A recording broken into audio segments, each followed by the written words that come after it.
Hello बच्चों, नमस्कार। कैसे हैं आप सब लोग? उम्मीद है थोड़ी सी तो खुशी हुई होगी, पर ये कितना पॉजिटिव है या कितना खुश होना चाहिए, इस बात के बारे में अभी आपको पता चल जाएगा कि वास्तव में ही मतलब इस वीडियो को देखने के लिए बच्चे इतने लालायित केवल मुझसे सुनने के लिए इसलिए भी रहते होंगे क्योंकि मैं कभी कोई फैक्ट नहीं छुपाता। मैं ये नहीं कह सकता कि भाई ये अब आने ही वाला है। मैं जो एक्चुअल चीज़ है वही आपको बताऊंगा कि इस टेंडर को जारी होने के हम कितने करीब हैं। अपने फॉर्म के टेंडर जारी होने के बाद हम अपने फॉर्म से के कितने करीब आ गए हैं और अब हमें क्या क्या इसमें मिल सकता है, क्या एज में कोई रिलैक्सेशन मिल सकता है, क्या उसके कुछ संकेत हैं इस टेंडर में। तो वो सारी बातें हम लोग करने वाले हैं। या कुछ प्रोसीजर बदलेगा कि रिटर्न से पहले फिजिकल हो जाए, ऐसा कुछ भी चांस है क्या? तो वो सारे संकेत इस टेंडर में दे दिए गए हैं। अगर आप निष्कर्ष निकालने वाले हो तो वो निष्कर्ष निकाले जा सकते हैं इससे। तो कुछ देखिए, जब सच्चाई बताई जाती है तो कुछ लोगों को हो सकता है कड़वी लगे, लेकिन मैं बिल्कुल फैक्ट्स के साथ ही बात करूंगा जो भी करूंगा। तो बच्चों, ये टेंडर अगर बात करूं तो 20 जून को न्यूज़पेपर में फिर आया था।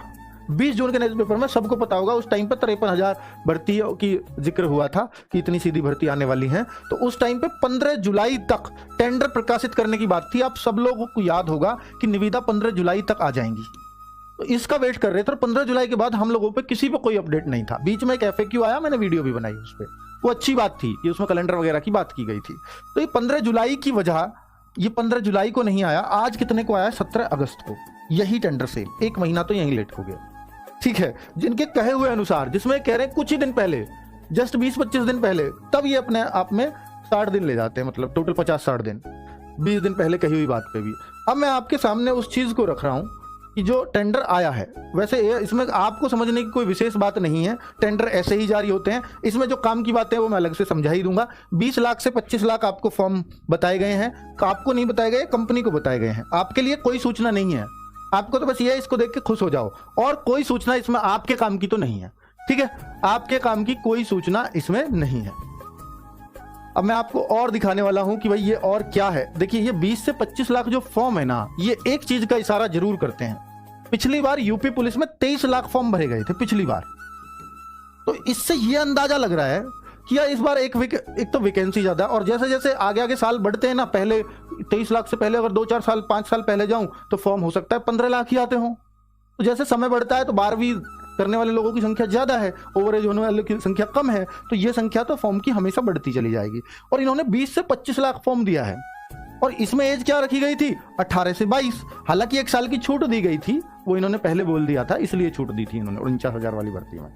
तो यहां पर आपने एक बात नोट करी कि यार इस एज ग्रुप में उस टाइम पे ये फॉर्म आए थे। अब ये फॉर्म, ये 23 लाख फॉर्म आए थे। अब ये फॉर्म मान रहे मैक्सिमम 25 लाख। तो इसका क्या मतलब है? ये तो इतने तो वैसे ही बढ़ जाएंगे फॉर्म, और कंपनी को ये हायर साइड भी बता के चल रहे हैं। इसका मतलब ये है कि भर्ती बोर्ड जैसे स्पष्ट अपने FAQ में कर चुका है कि हम एज का हमारे हाथ में नहीं है, शासन के हाथ में है। तो भर्ती बोर्ड एज पर कोई विचार ही नहीं कर रहा, एज बढ़ाए घटा इस बात को सोच ही नहीं रहा है। तो अब ये मुद्दा क्या है, इसको सॉल्व कैसे किया जा सकता है? भर्ती बोर्ड कहता है मेरे हाथ में ही कुछ नहीं है, मेरे पास तो जो रूलिंग है शासन से, मैं उसके अकॉर्डिंग नोटिफिकेशन हम निकाल देते हैं। ये इन्होंने बोला है। अब ये हाथ में किसके में है? सरकार के में। जी हाँ, सरकार के हाथ में बिल्कुल 100% है। तो सरकार से फिर कैसे बात बने? तो भाई अपने अपने ज्ञापन दीजिए, DM साहब को दीजिए, विधायक साहब को दीजिए, ताकि बात सरकार तक पहुंचे। अगर आप वास्तव में एज में छूट चाहते हो, और अगर आप ये कहते हो सर ट्विटर अभियान चले, तो मैं बोल रहा हूँ बेटा, ट्विटर अभियान में जिनकी एज ज्यादा हो गई है वो बहुत कम बच्चे हैं, वो बहुत ज्यादा नहीं है उनकी संख्या। और जो वो साथ इसलिए नहीं आते अंडर एज वाले कि मेरा कंपटीशन बढ़ रहा है, वो इसलिए साथ नहीं आते, इसलिए आपकी संख्या कम रह जाती है और आप मुश्किल से लाख ट्वीट पहुंचा पाते हो, जिससे कुछ नहीं होता ट्वीट से। तो इसलिए बेहतर होगा कि ये रास्ता अपनाना। मैं ओवरेज वालों को कह रहा हूं, और इस भर्ती के नोटिफिकेशन से पहले करा लोगे तो करा लोगे, बाद में चांसेस बहुत कम है। आप क्या कोर्ट से कुछ हो जाएगा? तो कोर्ट गए थे UPSI वाले भी बच्चे, कोर्ट ने रिजेक्ट कर दिया था एज को। ये पूछ करके देख लेना, ये लेटेस्ट वैकेंसी जो है UPSI की, एक एक फैक्ट बात बता रहा हूं आपको। तो आप अगर कर सकते हो तो ये कर लीजिए, ज्ञापन देने वाली बात। ये मैं आपको बिल्कुल एक शॉर्टेस्ट वे बता रहा हूं जहां से कुछ हो सकता है। मैं आपको कभी गलत गाइड नहीं करना चाहता। ठीक है, चलिए अब बात कर लेते हैं कि फॉर्म्स की संख्या 20 से 25 लाख इस टेंडर में बताई गई है। ये तो शायद सबको ही पता है, तो इसमें कोई खास बात नहीं है। बाकी टेंडर में पढ़ने वाली बात आपकी कुछ खास है नहीं। हाँ, एक चीज ये और कर दी है कि टेंडर की जो पहला पेज है उसमें तो ऑफलाइन ऑनलाइन कर रखा है स्लैश करके, लेकिन जो नीचे डिटेल दी है, पूरा टेंडर खोल के बताया कि हमें क्या क्या चाहिए कंपनियों से, उसमें बताया कि ऑफलाइन मोड का ही चाहिए आपसे, जो रिप्रेजेंटेशन चाहिए टेंडर के लिए। यानी OMR बेस्ड एग्जाम इनका कराने का मूड है। इनका मूड ये नहीं है कि ये ऑनलाइन एग्जाम कराएंगे। ठीक है, एक फॉर्म्स की संख्या को ज्यादा को देखते हुए भी शायद इतना प्रयोगशालाएं इतने उपलब्ध ना हो। दूसरा, UPSI में ऑनलाइन में भी गड़बड़ हुई है, तो ऐसा भी नहीं कह सकते कि ऑनलाइन कराएंगे तो बिल्कुल गड़बड़ प्रूफ हम इस एग्जाम को करा सकते हैं। तो इस वजह से OMR की बेस्ड ही एग्जाम की बात हो रही है। इसमें एक तो नॉर्मलाइजेशन से काफी राहत मिल जाती है, जबकि क्योंकि अगर ये ऑनलाइन होता तो इसमें 30 शिफ्ट 40 शिफ्ट बनती इतने सारे बच्चों में, तो नॉर्मलाइजेशन में बहुत उतार चढ़ाव आते। जितनी कम शिफ्ट होंगी नॉर्मलाइजेशन में उतना कम उतार चढ़ाव होगा, यानी 4-5 शिफ्ट में एग्जाम करा देते हैं। इस हिसाब से पदों की संख्या ये तय हो ही चुकी है कि 58,000 प्लस भर्ती आने वाली हैं। कायदे की बात ये है कि भैया ये कैसे तय हुआ है कि 58,000 आने वाली हैं, क्या ये फिक्स है? तो मैं आपको बता देता हूँ कि देखिए यहाँ पर अगर मैं थोड़ा सा और इसको नीचे करूँ तो यहाँ पर सारी भर्तियाँ उनकी एक ही साथ आने वाली हैं। देखिए बच्चे, आरक्षी, नागरिक, पुलिस और ये पीएसी विशेष सुरक्षा, फायरमैन, नवगठित महिला वाहिनियों, तो ये टेंडर जो निकला है ये सबके लिए निकला है। तो इससे हम कह सकते हैं कि ये वैकेंसी एक साथ आएंगी, फिर आपसे चॉइस भरवाई जाएगी। जैसे अब तक तो होता था पीएसी और सिविल में आपसे 2 चॉइस होती थी, अब यहाँ पर 5-6 चॉइस आएंगी। PAC, civil, jail warder, fireman और ये महिला वाली एक अलग से है विशेष सुरक्षा बल, ये जो बनेंगी ये 5 या 6 चॉइस आपके फॉर्म में इस बार आने वाली है। ठीक है, फॉर्म्स का अनुमान, तो अगर आप इस अनुमान को पूछोगे तो भाई देखिए 25 अगस्त टेंडर का दिया है लास्ट डेट, पर आप ये सोचते हो, अच्छी बात ये है कि कम दिन दिए गए हैं, क्योंकि ये पॉजिटिवली चाहते हैं इसको कि जल्दी हो जाए। हर बार नहीं क्या होता था, 1-1 महीना देते थे, कोई भी टेंडर 1 महीने से कम दिया ही नहीं गया। देखो आप पीछे उठा के, तो 1 महीने से कम समय नहीं दिया गया कहीं भी। यहां पर सिर्फ कितने दिन दिए गए? 8 दिन। तो ये पॉजिटिव है कि ये जल्दी करना चाह रहे हैं इसको, तो अब ये अच्छी बात है।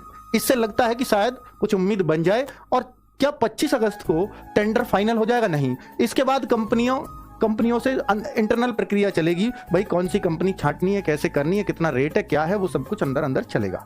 ठीक है, और फाइनली फिर एक कंपनी फाइनल कर दी जाएगी। क्या वो फाइनल कंपनी को आपको बताया जाएगा कि कौन सी कंपनी फाइनल हुई है? नहीं।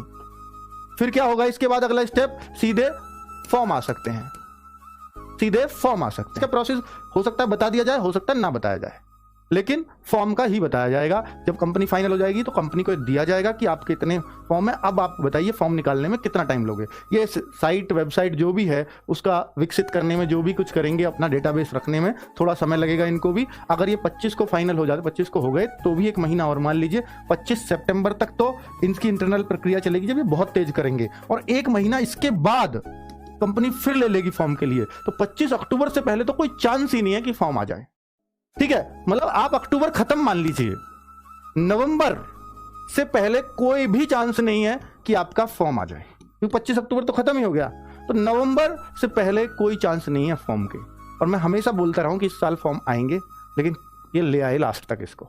ठीक है, अब नवंबर तक अगर फॉर्म आएंगे तो एग्जाम बच्चों पहले भी नवंबर में फॉर्म आए हैं, तब भी इन्होंने एग्जाम जनवरी फरवरी में करा के रिकॉर्ड बना चुके हैं। हालांकि इनको अब इतनी जल्दी नहीं है, हो सकता है जल्दी हो भी, क्योंकि आगे कौन से इलेक्शन आ रहे हैं? लोकसभा के। पर जैसे SI का करा दिया इन्होंने एग्जाम, फिर रिजल्ट लटका दिया। एग्जाम हो सकता है करा दें अगर ये बहुत तेजी से कराएंगे तो, लेकिन रिजल्ट तो लटकेगा बाद के लिए, इलेक्शन के बाद ही जाएगा, मई जून के बाद।